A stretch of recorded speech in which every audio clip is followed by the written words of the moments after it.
Understanding, cry into one's beer, a deep dive into idioms. Hello, everyone, welcome back to our channel. Today, we're diving into a very interesting English phrase, cry into one's beer. This idiom might sound a bit strange at first, but it's packed with meaning and emotion. It's a fantastic example of how English speakers use vivid imagery to express feelings. So, let's explore what this phrase means, where it comes from, and how you can use it in your conversations. The phrase, cry into one's beer, is used to describe someone who is dwelling on their sorrows or problems.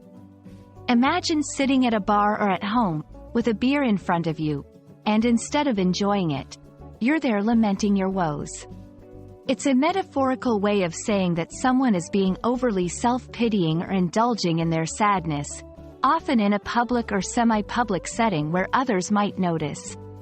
This idiom taps into the image of a person who, instead of seeking solutions or looking on the bright side, chooses to wallow in their misfortune, sometimes seeking the sympathy of others around them.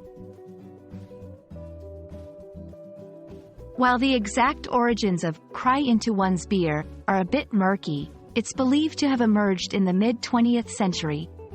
The phrase captures the post-war era's bar culture, where individuals might spend hours talking about their troubles over a drink. It's a distinctly American idiom but has found its way into other English-speaking cultures over time. This phrase is a great example of how idioms can paint a picture or tell a story that resonates with a lot of people, encapsulating a common human experience in just a few words.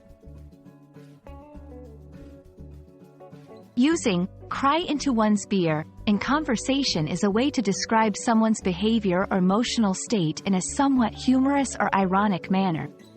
It's important to note that while the phrase can be used lightheartedly, it might not always be appropriate for very serious or sensitive situations. Example sentences. After losing the game, Mike was just sitting alone, crying into his beer. I know you're upset about the promotion, but don't spend all night crying into your beer. Let's think of a plan. It's a phrase that fits well in narrative contexts, storytelling, or when giving advice to someone who might be focusing too much on the negative. That's all for today's exploration of the phrase, cry into one's beer. We hope this deep dive has not only expanded your vocabulary but also given you a glimpse into the colorful world of English idioms. Remember, language is not just about words, it's about the stories and emotions they convey. Don't forget to like, share, and subscribe for more interesting insights into the English language. See you in the next video.